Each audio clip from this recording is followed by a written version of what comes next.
É, eu acho que esse é um capítulo emblemático. No Mundo Maior vai ficando cada vez melhor, né? A cada capítulo ele desdobra um assunto, sempre tendo em vista aquele eixo central da obra, né? A gente está vendo que no Mundo Maior fala predominantemente sobre saúde mental, né? Daí falar sobre questões psiquiátricas, sobre sexualidade, porque diz respeito à saúde mental, a questão da questão mental, né? Questão do aparato psíquico, né? Da criatura. E esse capítulo é emblemático até pelo título, né? Psicose afetiva. Psicose afetiva. Isso dá pano para manga para discussão, né? Primeiro um termo que é um jargão técnico, né? Um jargão que foi muito usado pela psicanálise, o termo psicose, ainda é usado pela maioria das doutrinas comportamentais, né? Pela psicopatologia da psiquiatria clássica, né? Psicose, convencionalmente falando, estou traduzindo de maneira bem simples no senso comum, psicose seria o sinônimo, digamos assim, de loucura, né?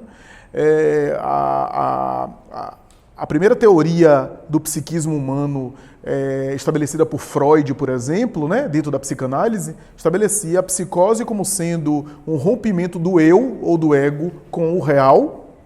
A segunda estrutura, que seria a perversão, seria o rompimento do eu com as instâncias da lei, ou seja, aquilo que Freud mais tarde chamaria de superego, né? Que seria todo aquele ensinamento da cultura, da educação, que a criança vai internalizando como certo e errado, porque para Freud não existia consciência, superego não é sinônimo de consciência, tá?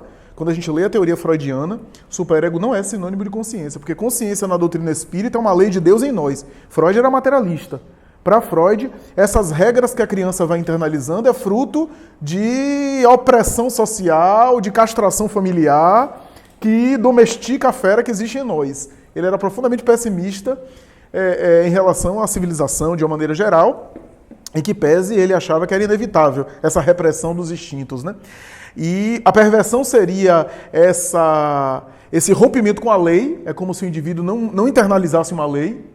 O perverso, portanto, não é louco, ele tem discernimento, ele tem juízo de valor, mas ele simplesmente transgride, né? É a figura do senso comum chamada de psicopata, sociopata, aquele indivíduo que é insensível e que não tem empatia pelo outro. Eu estou falando do ponto de vista da análise freudiana para depois estender para outras abordagens até teóricas, né? E a neurose, que seria uma certa regulação do eu, e no caso da neurose não há um rompimento com nada especificamente, mas um grande conflito entre a repressão da lei e os instintos que o indivíduo tem. Então o indivíduo ficaria nessa tensão e nessa ansiedade o tempo todo, ora satisfazendo seus próprios desejos e de alguma forma não sendo aprovado pela lei, do ponto de vista freudiano, ora satisfazendo a lei e ficando reprimido e recalcado. E para Freud o indivíduo não sai disso, né? Ele examinava do ponto de vista material assim. Mas sem me adentrar muito pela teoria freudiana, se a gente for pegar aqui do ponto de vista de outras abordagens, psicose sempre foi sinônimo de um rompimento com o real, né? Pensemos que depressão, transtorno do pânico, transtorno de ansiedade, fobias, não são psicose, do ponto de vista clássico, porque não há um rompimento com o real. Há uma aflição com o real, mas o indivíduo enxerga o real como ele é real.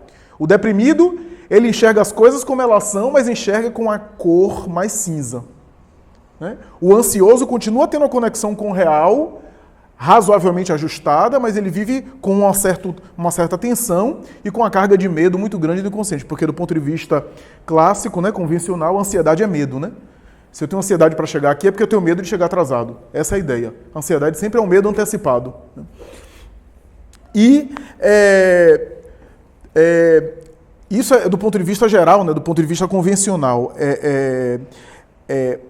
Transtorno, por exemplo, afetivo bipolar. O indivíduo tem alteração do humor, então ora ele fica eufórico e acha as coisas muito coloridas, ora ele vê as coisas de maneira muito preto e branco quando está na polaridade deprimida. Mas ele não rompe com o real. Agora, todo tipo de transtorno psicótico é algo que o indivíduo não se ajusta direito ao real. Então ele tem delírio, ele tem alucinação, ou seja, ele vê coisas que não estão no ambiente, ele interpreta de maneira distorcida, né? Diferença de alucinação para delírio, né? Alucinação, eu estou vendo alguma coisa. ouvindo algo, não necessariamente um espírito, tá? Alucinação mesmo. E delírio é quando eu interpreto uma coisa de maneira distorcida. Por exemplo, eu olho para Suzana está me olhando, e eu acho que ela está me olhando porque ela quer me matar. Essa é uma distorção, é uma interpretação que eu faço distorcida do real. Né? Ou eu posso também interpretar que alguém está me olhando porque, sei lá, a pessoa me acha o máximo. Também é uma interpretação distorcida do real. Né? Então, no delírio sempre há uma espécie de sentimento de grandeza. Porque se eu estou sendo perseguido é porque eu sou muito importante para ser perseguido. Ou então, se eu sou o máximo e que as pessoas gostam muito de mim, é porque também eu me acho o máximo. No fundo, tenho sempre um sentimento de grandeza nos delírios. Né? Mas esses conceitos eu estou colocando de maneira assim, mas não é tão simples assim. Porque existem quadros que têm traços de psicose sem ser psicose. E eu acho que é isso que o André Luiz quer falar aqui.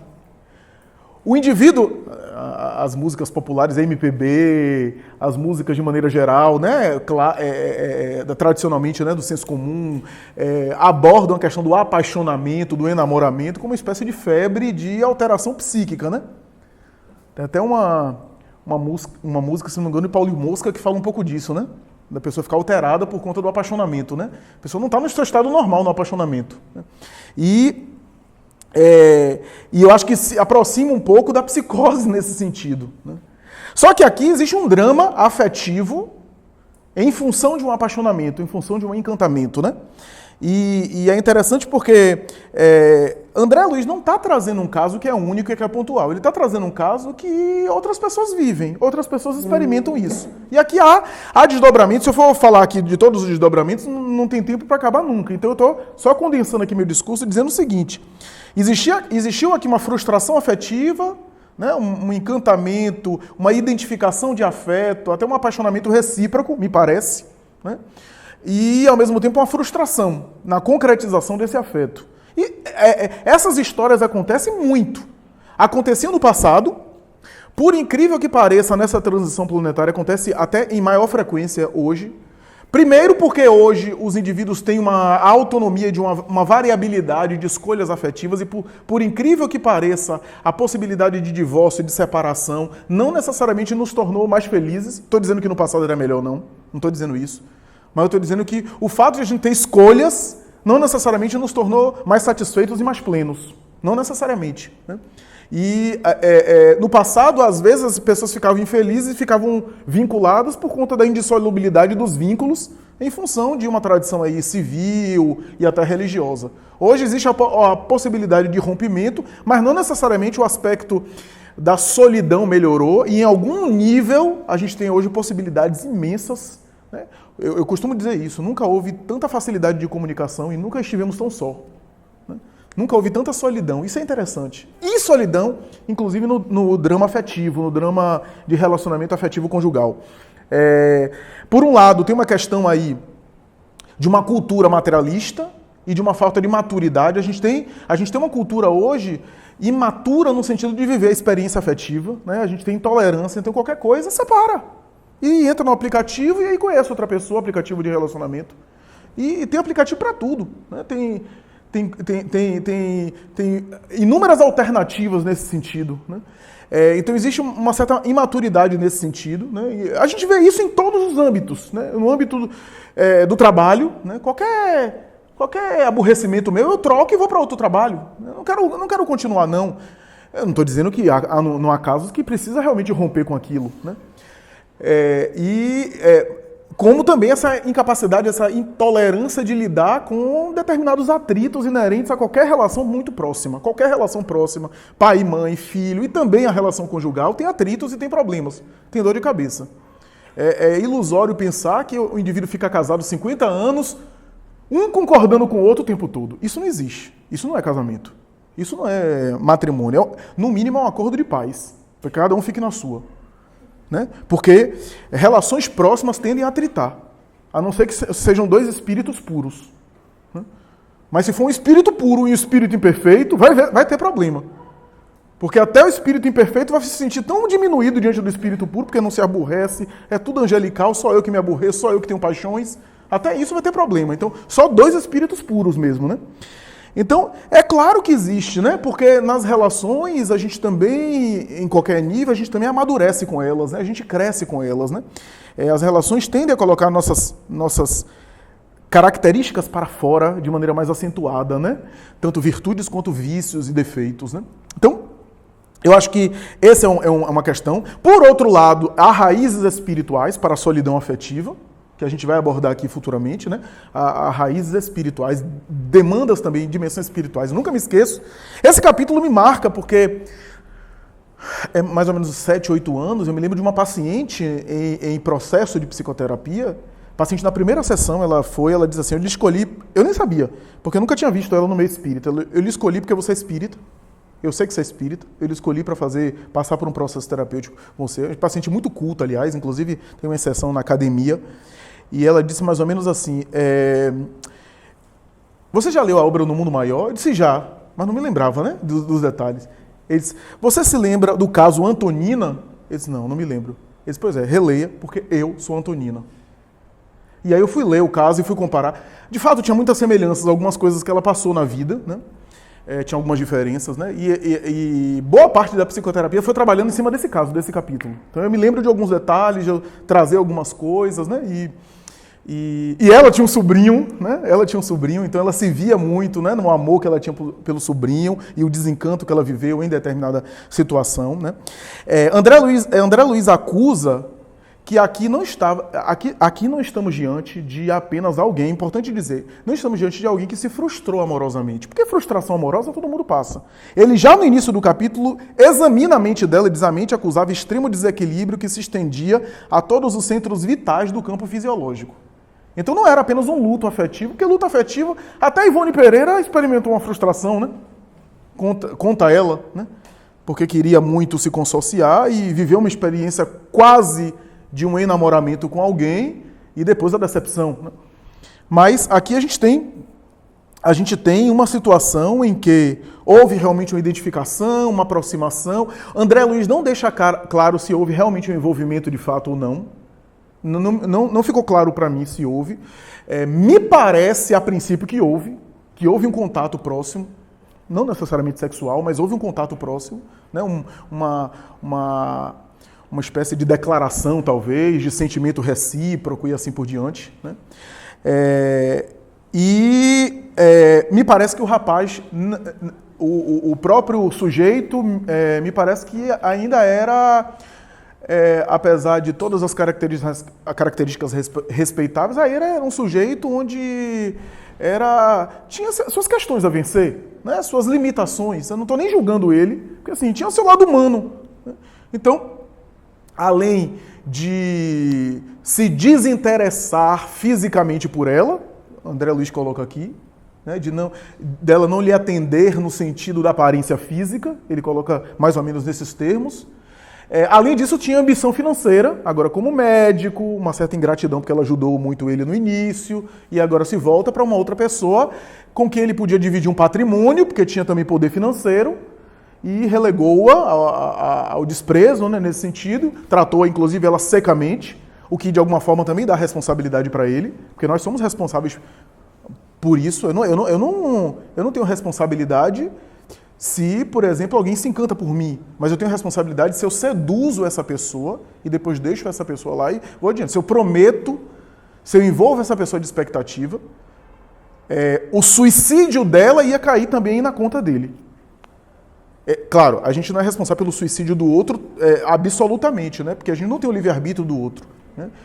Mas havia uma parte aí que eu sou responsável porque eu induzi, porque eu provoquei pela forma como eu tratei a outra pessoa. Porque eu não conheço a resistência moral do outro. Eu não sei até que ponto o outro vai aguentar o que é que eu faço com o outro, né? Então, iria cair na conta dele parte disso, né? É claro que a responsabilidade maior é dela, da execução do ato, né? E veja que coisa, né? Veja a falta de noção espiritual, né? Entre ficar no mundo físico, até numa vida melancólica, e se suicidar, não tem, do ponto de vista espiritual, não há nem dúvida o que fazer, né? Entre viver uma vida física, ainda que não totalmente plena, e optar pelo suicídio como forma de resolver ou se libertar do problema, não há dúvida em relação à opção a escolher, né? Veja que mau negócio ela ia fazer, né? Ao pensar em suicídio ou optar pelo suicídio, né? O drama dela ia aumentar. Então, isso é interessante. Interessante quando André Luiz fala toda hora de fluidos calmantes, né? Hipnose profunda, anestesia por intermédio da indução espiritual que a levaria ao sono profundo e à emancipação da alma, né? A libertação da alma. Quer dizer, os espíritos induzem às vezes a gente ao sono reparador, né? Para que a gente possa se revigorar, né? E a gente volta do mundo espiritual, não necessariamente com a lembrança, mas volta com a sensação de bem-estar, de renovação, resultado dessa viagem espiritual positiva em alguma região feliz. Às vezes a gente confabula com espíritos e não guarda na memória. Seja não guarda na memória por falta ainda de sensibilidade espiritual, né? Ou por um movimento intencional do mundo espiritual de apagar a lembrança. Porque tem lembranças que prejudicariam a nossa vida material. E é interessante porque aqui ele fala que prejudicaria pelo excesso de alegria. Ela ia ficar tão alegre por aquilo que ela ouviu, que atrapalharia ela. Olha que coisa. Olha que coisa interessante. Veja que, portanto, esse véu nos protege de muita coisa. Nos protege de muita coisa. Tanto as lembranças negativas, pensemos, por exemplo, nas lembranças reencarnatórias. Quantas lembranças negativas talvez nos perturbariam, a maioria de nós, né? E por isso que ainda em nosso grau evolutivo, esse bloqueio, esse véu relativo é importante. À medida que a alma amadurece, esse véu vai ficando cada vez mais indispensável. Os espíritos nobres, eles voltam ao passado espiritual sem nenhum conflito. Sem nenhum conflito. A gente vê em nosso lar, às vezes isso, né? E às vezes com muito cuidado, né? No mundo espiritual, muito cuidado para fazer regressão. A gente vê isso em nosso lar. Laura e o marido, né? Regressão no passado para ver as últimas 2 encarnações. No mundo espiritual, com muito cuidado.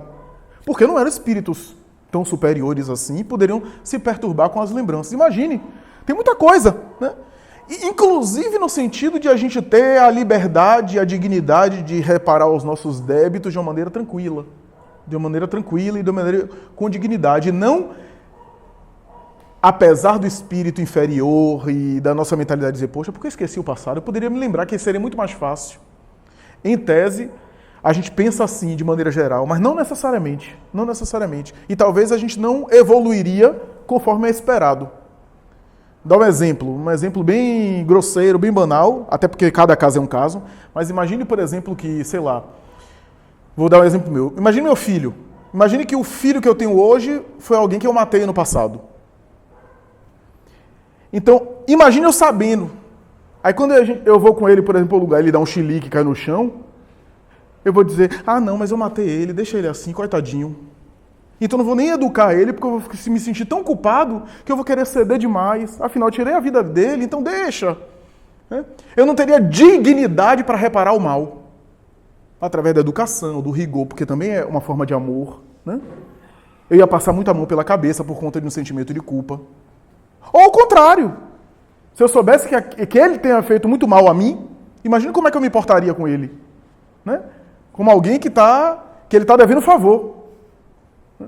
Então, tem coisas que... A gente tem tanto orgulho bobo dessa vida. Imagine, por exemplo, se eu recuar no passado e lembrar que eu fui alguém muito importante na Terra. Né? Quantos de nós ia ficar envaidecido? Porque como a gente não é importante agora, a gente pelo menos queria ser alguém importante no passado. Né? O que não significa nada, porque quanta gente importante no passado não foi nada do ponto de vista espiritual. Né? Foram personagens da história, mas não foram espíritos evoluídos por isso. Então, veja que coisa interessante. E aqui, talvez porque a interlocutora estivesse de si mesma postulando excessivo trabalho para reavivar paisagens perdidas no tempo, o mensageiro advertiu fraternal: não forces a situação, acalma-te. Não nos bastará o presente cheio de abençoado serviço e renovadora luz? Então, vejamos. E é interessante porque em alguns momentos o benfeitor espiritual diz assim para ela, fala, né, tentando fazer com que ela desabafasse, para que ela pudesse ficar mais tranquila, mais calma, para que ela pudesse relaxar, né, para que ela pudesse colocar um pouco para fora e se aliviar um pouco através de um desabafo, né? Uma catarse. E aí ela diz em algum momento, estou exausta. Essa expressão estou exausta é interessante a gente notar aqui. É óbvio que na época de André Luiz não havia o conhecimento que existe hoje. Mas hoje a gente sabe que O que a gente precisa atentar para quadros de depressão é muito mais no cansaço e na fadiga do que na tristeza.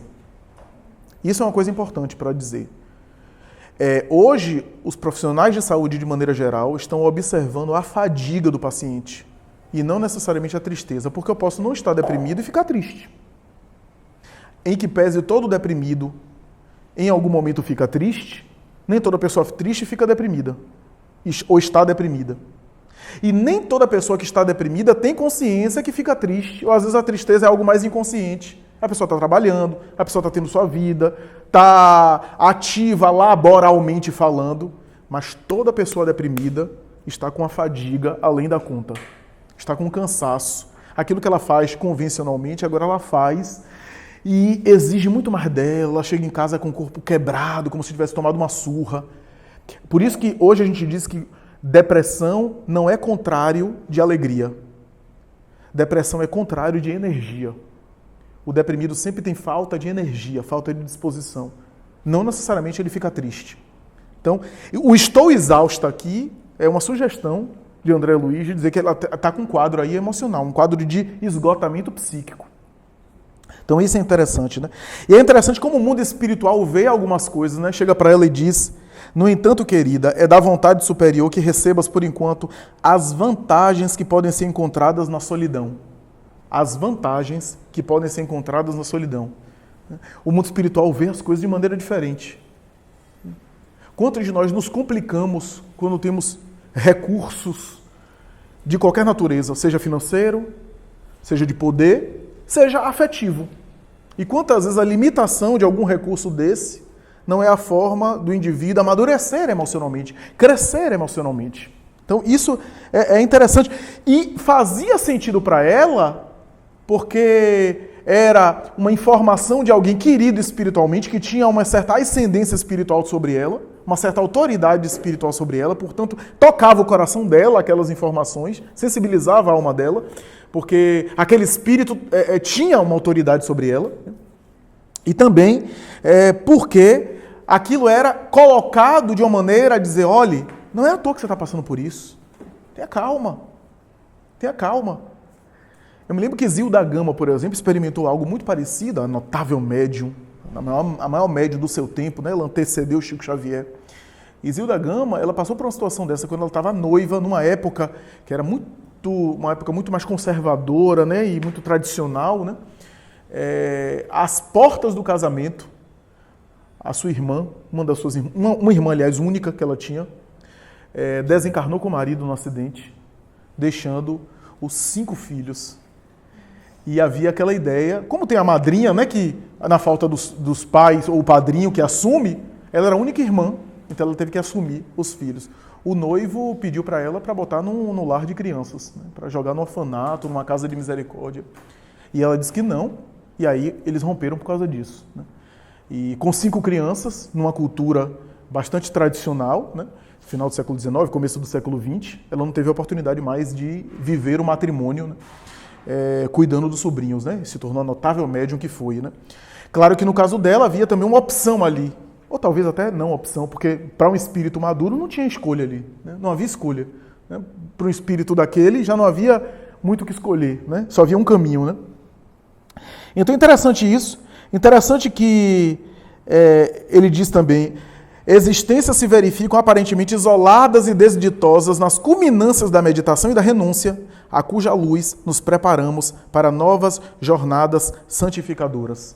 Então, às vezes, a experiência da carência em qualquer área é uma experiência de grande iluminação que o espírito não fez há 2, 3, 4, 5 encarnações, foi se equivocando. Joana de Ângeles tem uma mensagem que já é muito viralizada nos grupos, em redes sociais, que é uma mensagem que está no livro Viver e Amar, chamada Karma de Solidão.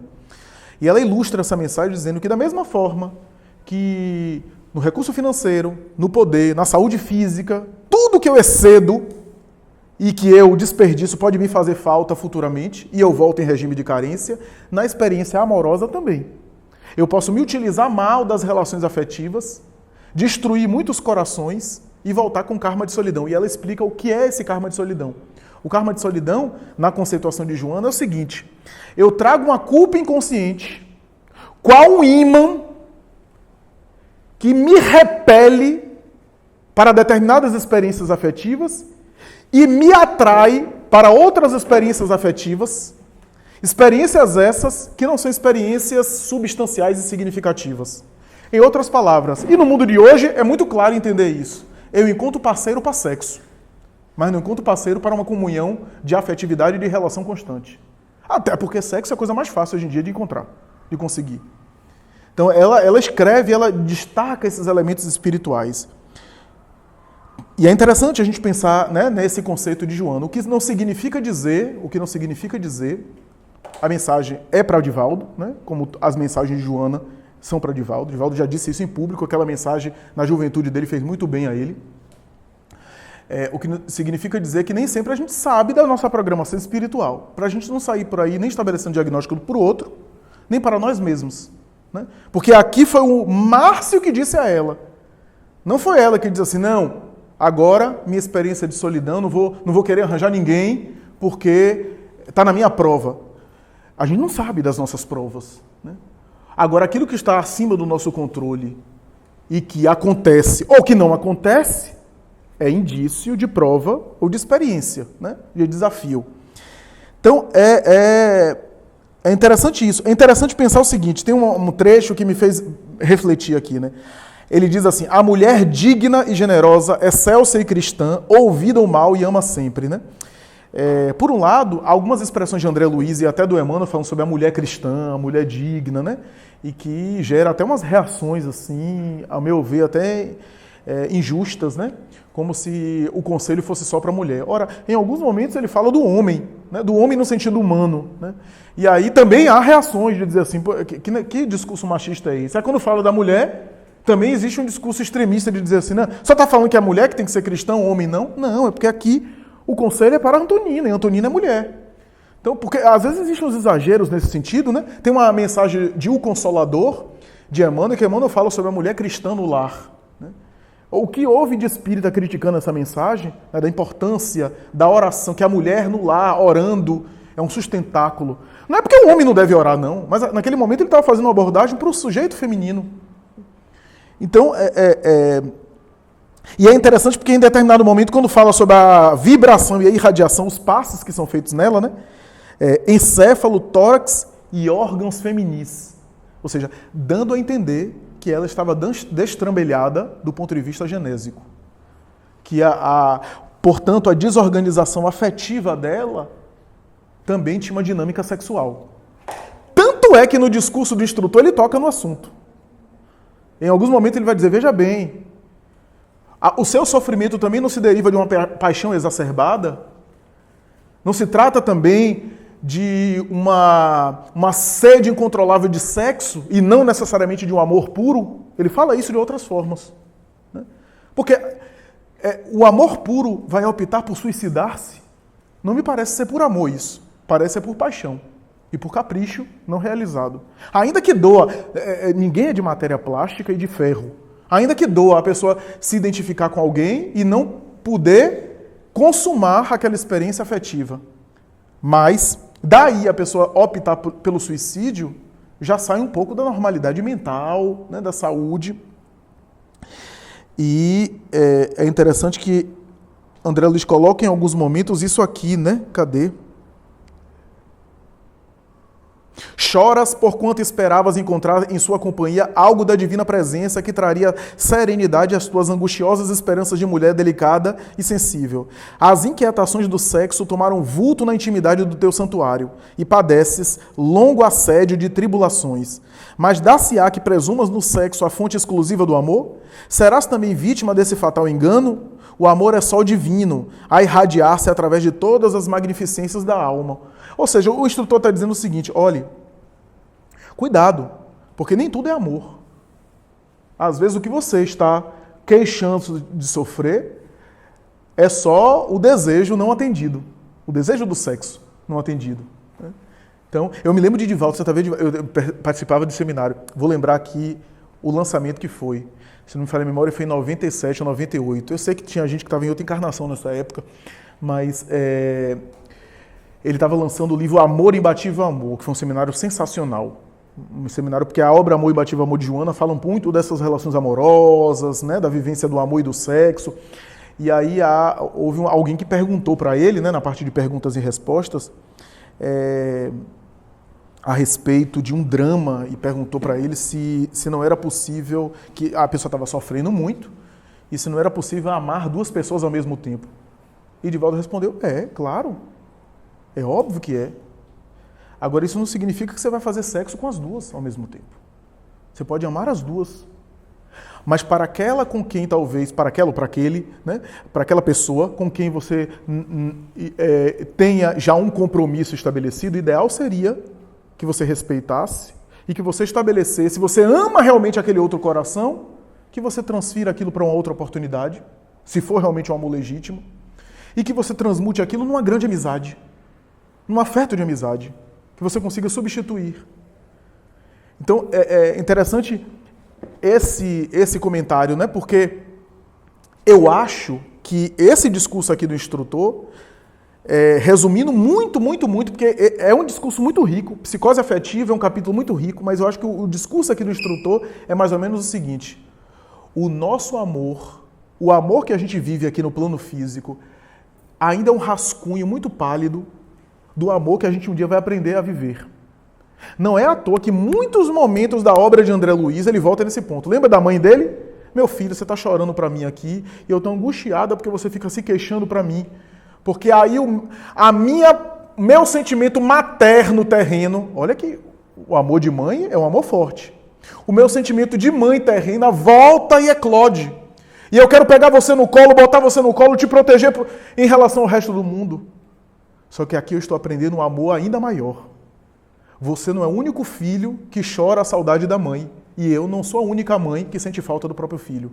Aqui nós somos irmãos. Eu estou aprendendo um amor ainda mais profundo. Olha que é um amor de mãe. E olha que ele é um espírito superior. Né? Então, o nosso amor aqui ainda é um rascunho, né, dos afetos significativos. Por isso essas relações de posse. Né? E por isso essas experiências. Né? A gente tem, por exemplo, o amor conjugal, que desenvolve determinado tipo de experiência, né? E dessa experiência você vai puxando para outros campos de afetividade. Então, a princípio, o apelo sensorial, o apelo sexual, né? Mas aí o casal vai envelhecendo, a função sexual, por melhor que seja, também é uma função biológica, vai diminuir no ritmo, vai vivenciando outras formas de afeto, o companheirismo, a história juntos, né? A história que se tem juntos um com o outro, né? Relação de filho, a mesma coisa, aquela relação cuidado, né, de proteção. Só que a vida faz com que o filho cresça, infelizmente. A gente queria que deixasse naquela idade ali, né? Mas vai crescendo. E à medida que vai crescendo, a gente vai liberando. A gente vai tendo que... Olha que coisa engraçada, né? A divindade nos dá para que a gente proteja. A tendência é a gente achar que é patrimônio nosso, que é uma propriedade nossa. E com o tempo, a gente tem que soltar. O amor proteção, em algum momento, e até apego, é essencial. Em outro momento já é inadequado. Porque em outro momento é necessário abrir mão, liberar. Por amor ao ser querido, para que ele tenha as suas experiências. Olha que coisa interessante, né? Então, eu acho que esse discurso do instrutor fala um pouco disso. Né? Da educação do nosso amor. Né? Do amor que a gente ainda está... ensaiando. Por isso que em alguns momentos o instrutor fala para ela, né? Lembre-se de Jesus. Né? Jesus não teve matrimônio, não teve filhos da carne, mas não há amor igual ao dele em relação às criaturas. Né? O amor de Jesus transcendia a tudo isso. Né? Você não está impossibilitado de amar aos outros. Né? E a experiência biológica da família é uma experiência, né? É um tipo de experiência de vivência. Né? Mas quantos ódios existem em famílias, né? Quantas situações, às vezes dramáticas, que existem na intimidade da família. Não é garantia de que você vai ser plena e feliz. Né? E aí eu me lembro, já para concluir meu comentário, um caso que eu contei aqui há muito tempo. Acho que a gente estava estudando ainda antes da coleção de André Luiz, se não me falha a memória, isso estava em nosso lar. Um livro de Filomeno de Miranda. Eu não vou lembrar agora qual livro. Eu tenho a impressão que é Loucura e Obsessão, mas não tenho certeza. Há um caso de um pai espírita militante do movimento espírita e de uma filha que assim, bem pequena, chegando a determinada idade, assim, um pouco antes da adolescência, contraiu uma doença grave e que estava evoluindo para a desencarnação. E esse pai, que tinha muitos méritos pelo bem que havia feito, rogava, mas com uma força, a prece dele tinha um fervor, né? Como diz Givaldo, ele incomodou as portas do reino dos céus, ele chateou o reino dos céus, com tanto pedido em prol daquela filha. Ele saía do corpo e tinha contato com os guias espirituais. O próprio Bezerra de Menezes um dia recebeu ele numa colônia, ele fora da matéria, e ele se prosternou aos pés de Bezerra, pedindo oportunidade, concessão divina para que a filha fosse restabelecida. E Bezerra olhava para eles: meu filho, você não sabe o que você pede. Há uma necessidade evolutiva. Se não me engano, a menina estava com um problema de leucemia.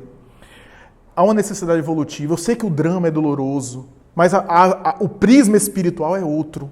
Às vezes, uma grande drama material é visto por nós como uma perspectiva de um grande sucesso, uma vitória espiritual, sem nenhum masoquismo. Eu sei que o seu coração de pai está em frangalhos, mas escute o que eu estou te dizendo. E aí falou. E até que em determinado momento ele insistia, ele dizia: meu filho, deixa eu lhe contar uma coisa. Esse ser querido que a divindade colocou como filha do seu coração hoje, em mais de uma oportunidade, quando foi chegando na adolescência e mais tarde no início da vida adulta, optou pelo suicídio. E chegou aqui no além como suicida. Por não conseguir lidar bem com algumas experiências do início da vida adulta. E ela traz uma tendência muito forte. Essa experiência foi programada junto dela, antes de nascer, para que ela pudesse passar por essa experiência, experimentar o retorno à matéria antes, valorizar mais a vida e voltar numa próxima encarnação mais robustecida, sem ter optado pela porta falsa do suicídio. Só que ele debatia, ele dizia: Bezerra, me dê uma chance, eu sou pai dela. Eu vou fazer o máximo para corrigir-lhe o caráter. Eu vou me dedicar, se possível, eu abro mão de todas as outras tarefas para ficar tomando conta dela e direcionando, evangelizando-a. Vou ter um desvelado amor por ela. Mas ele pediu tanto que o mundo espiritual concedeu e a filha foi curada. Restabeleceu de saúde, voltou à Terra. Ele voltava com algumas reminiscências, porque era um médium ostensivo. E, de fato, ele fez tudo quanto era possível. Evangelizou-a, levou a ela noções espirituais, etc. No início da vida adulta, experiência amorosa, experiência afetiva, de relacionamento amoroso, uma frustração no namoro, e ela optou pelo suicídio. Chegou no mundo espiritual depois disso. E ele entrou numa grande culpa, um grande sentimento de culpa. E Bezerra teve que recebê-lo na emancipação e dizer: a culpa não é sua, você fez tudo que estava ao seu alcance. Ela não aproveitou mais uma vez, etc, etc, etc. Então vejamos, primeiro, que a lei divina não é inflexível. Veja que há alterações, uma prece de um pai com méritos, houve alteração, né? E ao mesmo tempo, existem esses dramas, né? Esses dramas que a criatura reincide 1, 2, 3, 4, 5 vezes, né? na mesma situação. Então, muito interessante, um dos dramas do sentimento humano, talvez por conta ainda desse amadurecimento do nosso amor, é o drama amoroso, é o drama afetivo. Eu acho que a grande maioria de nós ainda não sabe lidar muito com a experiência afetiva, a experiência amorosa. Emmanuel, em Vida e Sexo, chega a dizer que não há um que não tenha passos, registros em nossa história espiritual de alguma queda nessa área. Todos nós já nos equivocamos nessa área, né? Inclusive ele usa isso para dizer que o símbolo do momento evangélico, da mulher que foi pega em adultério e que Jesus a acolheu-a, é porque aquela mulher era a humanidade toda, era o símbolo da humanidade toda, né? Ele diz isso em Vida e Sexo, num dos últimos capítulos de Vida e Sexo. Então é mais ou menos isso. Vamos franquear a palavra, passar para comentários. Bom, o que me chama a atenção é que ela era uma cristã, né? Uma pessoa que tinha fé robusta, tinha suas convicções sinceras, e a fé e o ideal que a gente esposa não nos torna indenes de cair em tentação, né? As provas, elas são necessárias, e eu me lembro que os grandes profetas, eles encararam o deserto justamente para buscar essa meditação, né? E esse encontro com Deus. Eu achei interessante esse amigo espiritual dela dizer assim: Aproveita os minutos na recomposição do destino e vale-te dessas horas para reconduzir as tuas aspirações às esferas superiores. Ou seja, é na tribulação que a gente fica mais forte, né? Como disse o apóstolo Paulo. E essa conversa desse instrutor com ela me fez lembrar o capítulo 7 do Evangelho. Bem-aventurados os pobres de espírito. Tem uma mensagem de Lacordaire que ele fala sobre o orgulho e a humildade. E aí tem um trecho dessa mensagem que ele vai dizer mais ou menos assim: ó filha, tu que ansiarias viver a felicidade do mundo, não sabes o quanto por trás daquela púrpura e joias e festas se escondem as lágrimas, né? Cala-te, filha, permanece no teu serviço, né, singelo, nos lares do coração, para que possas ansiar uma vida melhor. E essa visão, realmente, quando a gente passa por uma prova difícil, é muito complicado a gente manter a serenidade, né? É muito complicado. E quando ele fala desse excesso de felicidade ao ter essas recordações plenas, eu me lembrei de uma questão de um livro dos Espíritos que fala sobre o êxtase. É a questão 441. Quando o estático exprime o desejo de deixar a Terra, fala sinceramente e não o retém o instinto de conservação, e a espiritualidade vai responder: depende do grau de depuração do espírito. Se ele vê a sua posição futura melhor do que a presente, faz esforços para romper os seus laços. Então, nesse caso, se ela se recordasse inteiramente, reforçaria a tendência suicida ao invés de simplesmente dar o consolo, né? Isso também é interessante. E um outro trecho que a gente leu, que eu também achei legal, foi a reflexão que ele faz com respeito ao egoísmo.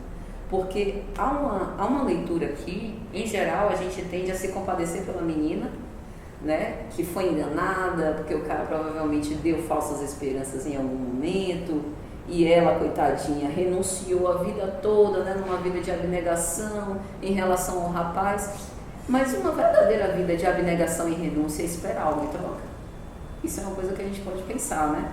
É lógico que ela tem méritos muito louváveis pelo fato dela ter optado por não ter se consociado com ninguém e se dedicar à sua família. Mas ela também nutria essa esperança de se unir com alguém, e em algum momento esse anseio foi frustrado. E aí esse amigo dela fala assim: o que tortura a mente humana em tais ocasiões é o clima do cárcere organizado por nós mesmos. Namorados no egoísmo feroz, não sabemos perder por alguns dias para ganhar na eternidade. Então, se a gente realmente abraça um ideal e se a gente realmente quer se dedicar a amar os outros de acordo com a fraternidade, né, que o Cristo nos ensinou, a gente tem que ter uma doação total sem esperar nenhum tipo de retribuição. Isso vale para a nossa relação de pais com os filhos, né? Ainda que os filhos não reconheçam todo o desvelo que a gente tem. Imagine essa situação que Flávia contou, do pai que funcionou como intercessor para essa filha permanecer no corpo, por puro amor, por legítimo amor. O tanto de dispêndio de energia que ele fez e de amor para poder educá-la moralmente, ele deve ter se sentido bastante frustrado pelo fato da decisão final. Mas a gente precisa entender que a decisão final ela é soberana e faz parte da liberdade de consciência de cada um de nós. A gente tem que fazer o máximo que a gente pode, mas não se desmotivar por não atingir o fim que a gente anela, né? Porque nem sempre está no nosso controle. Eu não estou aqui advogando em relação ao Gustavo. Ele tem seus méritos e tem os seus defeitos.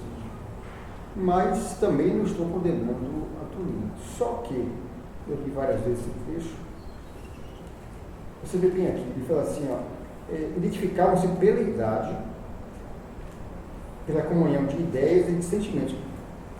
Não falou que sentiam pelo outro. Tinham os mesmos sentimentos, não quer dizer que um sentia pelo outro. E aqui também, devotada, nobre, correspondeu-lhe a simpatia, convertendo-se em abnegada irmã do jovem. Então, ela apegou-se àquilo, talvez por estar sozinha, você vê que a irmã, ela ficou órfã do pai há 8 anos, cuidou das irmãs, e depois, como Chico Xavier ficou órfã da mãe, né? Isso. Mas ela ficou órfã do pai, trabalhou muito desde novinha, a mãe depois morreu aos 20 anos, que é diferente de morrer desencarnada. A mãe morreu, e ela apegou-se, ela achou uma tábua de salvação para as suas dores, para a sua solidão. E alimentou durante 7 anos. Ele deu porra. Você tem toda a razão, eu concordo plenamente com você, porque essa é uma hipótese, já que as palavras de André Luiz, como eu coloquei aqui, não permitem uma conclusão definitiva e ele às vezes faz isso de propósito. Eu especulo a hipótese de haver tido uma espécie de confidência recíproca, de sentimento, por conta de... Os livros de André Luiz são muito discretos nas colocações. A gente está falando de livros que foram escritos na década de 40. Então essa linguagem aberta e para tratar temas de amorosidade e sexualidade era um tabu na época, né? Não se falava assim. Então, correspondeu-lhe a simpatia, né? Se identificavam pelos mesmos sentimentos, né? Me fazem pensar na hipótese de haver tido uma espécie de confissão recíproca dos sentimentos, né? Agora, de fato, se você tiver razão, e essa é uma hipótese que é possível, se houve um encantamento unilateral, ou seja, ele não necessariamente tinha interesse nenhum e nunca declarou isso, e foi ela quem se encantou apaixonadamente por ele, aí não, aí realmente, aí a gente tem um outro entendimento da história, né? Outro entendimento da história, né? Mas a princípio, pelo discurso de André Luiz, por ele dizer que mais tarde ele olhou para ela e se desinteressou por conta da aparência física, de olhar outra moça como um melhor partido do que ela por conta de uma questão financeira, né? Me fazem entender que houve uma aproximação aí, algo íntima dos dois, né? Não sei em que nível de intimidade há, mas a sua hipótese é possível também. Eu acho que não precisa fechar a questão. Sua hipótese é possível também. Pode ser que não houve isso, nada disso, né? Que na verdade não deixou de ser um mérito, né? Para ela ter sido salva do suicídio pela espiritualidade. Será que todo mundo tem esse mérito, né?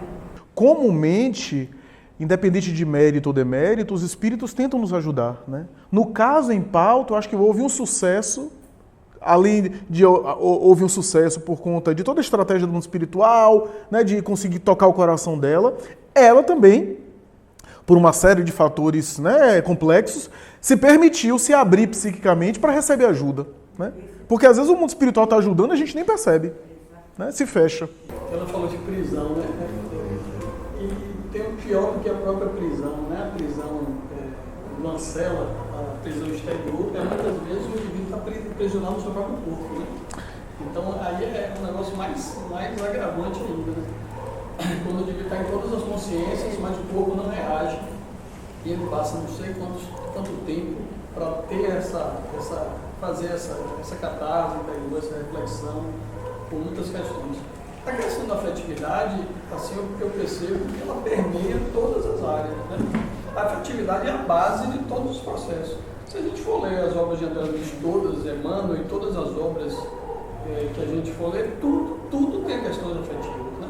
Processos afetivos, as relações de afetividade, o equilíbrio da afetividade, na verdade, é o equilíbrio do espírito. É o equilíbrio maior, né, do ser. A gente pode até falar equilíbrio do espírito, né, de uma forma maior.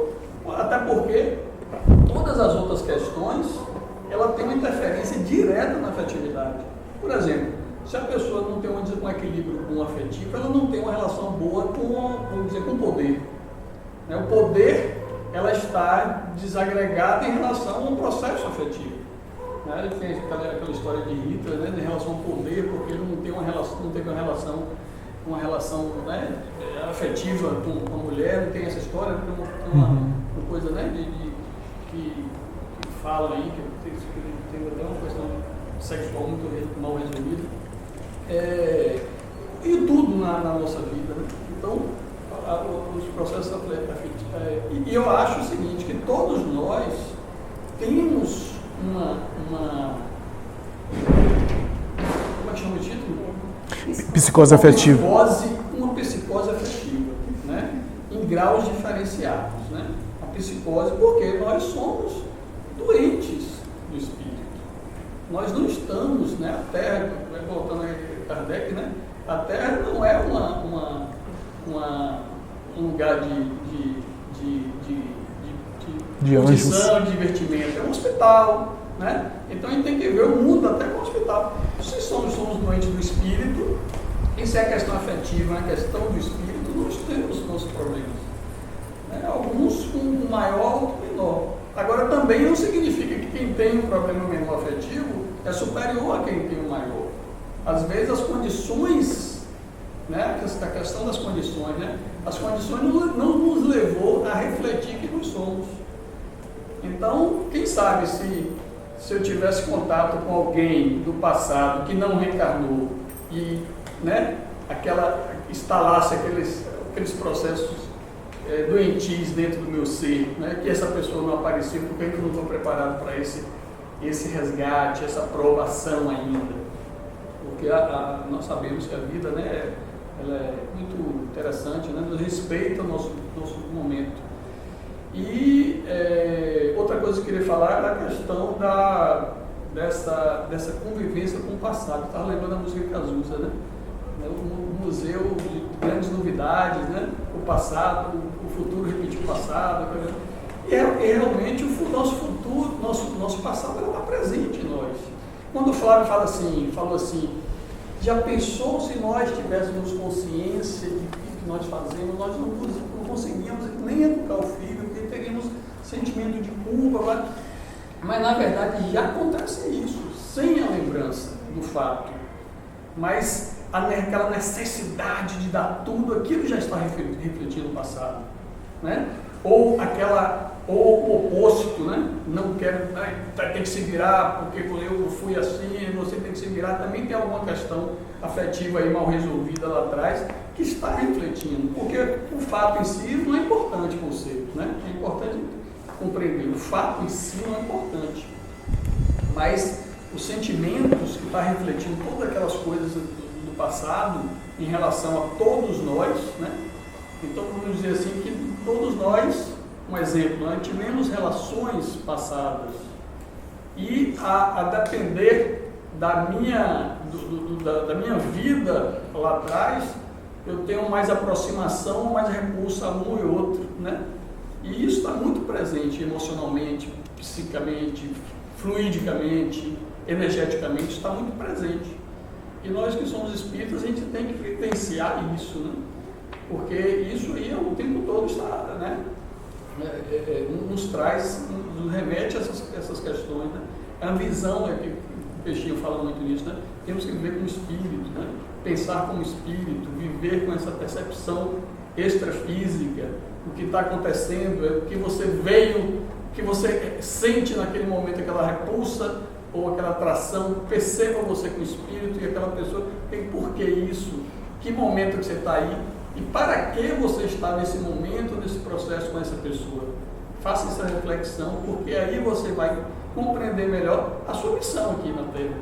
Porque se a gente apaga tudo isso e vive nessa vida corriqueira, doida e apenas ação e reação, sem essa compreensão espiritual, a gente perde grandes oportunidades, né? E aí vem a questão da mágoa, ou da culpa, sentimento de culpa, né? Do remorso. Poxa, mas eu aprendi, eu sabia, e tive até consciência naquele momento que precisava pedir desculpa porque tinha algo muito forte no passado, mas eu não dei braço a torcer. O orgulho, o egoísmo falou muito forte. E aí, grande oportunidade que não sabe quando é que vai ter. Né? Então, é isso aí. Flavinha, tem a ver com aquele caso que você estava contando da menina que parece que foi acometida de leucemia e que o pai apelou para Bezerra para que ela pudesse ser salva e que ele faria de tudo. Mas ela, ainda assim, na maturidade, acabou, infelizmente, cometendo o suicídio. Se tiver, o cara, você não tá certo. E aí ela queria saber, e se foi o próprio pai que causou o suicídio dela na outra? No caso descrito pelo livro, a experiência me parece que não era necessariamente ligada pessoalmente com o pai, mas explicaria, né? Ou seja, eu de alguma forma magoei alguém e graças à mágoa que eu gerei, levou ao suicídio, eu agora recebo essa pessoa como filha. Faz sentido. E em muitos casos isso acontece. Isso acontece, né? No caso, me parece que não havia essa ligação direta com ele, né? De ele ter sido, sei lá, um vínculo dela no passado. Mas isso acontece muito, né? Ou aquilo que eu gero, de repente, em alguém, do ponto de vista negativo, a divindade mais tarde me reúne numa mesma família, na condição de pai, filho, mãe, filha, irmão, né? Para que eu possa reajustar aqueles sentimentos, né? Não necessariamente todo mundo da família foi alguém que eu fiz mal no passado ou alguém que me fez mal no passado. Não, tem os laços também já de afeto e de amor profundo do passado que retomam no mesmo núcleo familiar, né? Mas comumente acontece isso, né? Eu gero um sentimento em alguém, volto. Na literatura mediúnica existem alguns casos de suicídio onde eu recebo aquele filho, às vezes, com uma limitação de saúde, né? Ou seja, pela minha negligência na maternidade e na paternidade, meu filho, minha filha debandou, caiu no suicídio, né? O suicídio é responsabilidade dele, pelo livre-arbítrio soberano, como ela colocou, né? A vontade soberana dele, que ele cometeu o suicídio. Então, a conta do suicídio maior é dele, porque ele optou por isso. A gente sempre tem uma escolha no final das contas de fazer diferente. Mas eu, por induzir, por estimular ou por incentivar, de alguma forma, também tem uma responsabilidade. Então, aquele que é suicida volta com as marcas do suicídio e eu volto como pai ou mãe dele, que é um filho que me exige mais, né? Imagine, por exemplo, estou falando de maneira geral, imagine um filho autista. Estou falando dos autistas, porque hoje o espectro autista é grande, é vasto, né? Graças à classificação atual. Mas o autista clássico mesmo, que dá trabalho, que bate nos pais, que morde os pais. Aquele autista clássico mesmo, né? Que genericamente diz, Emmanuel, também genericamente, não dá para dizer que todo mundo é assim, mas genericamente o espírito do autista foi um ex-suicida e agora volta com dificuldade de aceitar a reencarnação, né? De mergulhar na carne por conta da consciência de culpa. Imagine, ele se suicidou, eu tive responsabilidade, ele volta com a limitação, com as marcas do suicídio, e eu volto como pai ou mãe dele, que me exige muito mais, que me exige uma cota de dedicação grande, até de sacrifícios, de investimento.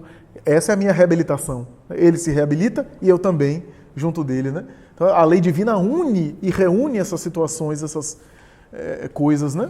No contexto cultural, como você falou, era muito mais opressor no sentido da mulher, nesse sentido, né, de se consociar, que hoje esse conceito é muito diferente do que era na época, de fato, então isso deve ter causado também sofrimento nela nesse sentido. Agora, você colocou uma coisa, Fátima, que me fez lembrar algo que estava me escapando aqui na resposta da pergunta de Clarinha, e que agora me veio quando você falou de ternura, de amar com tamanha ternura. Eu me lembro que teve um caso que a gente examinou aqui de um livro de André Luiz, se não me falha a memória, foi Os Mensageiros, de uma mãe que chegou no mundo espiritual com certas responsabilidades com relação à maternidade pelo excesso de ternura. Lembram desse caso? Lembram desse caso? E aí ele dizia, eu tive 2 filhos na Terra, 2 filhos homens, que de vez em quando... Foi Obreiros? De vez em quando eu impedia que o pai exercesse a sua autoridade para dar limite na educação. E graças a isso, porque a gente acha que o amor é apenas dizer sim, né? Tá vendo o negócio do amor humano? Então ela tinha tanta ternura que ela passava a mão da cabeça dos filhos.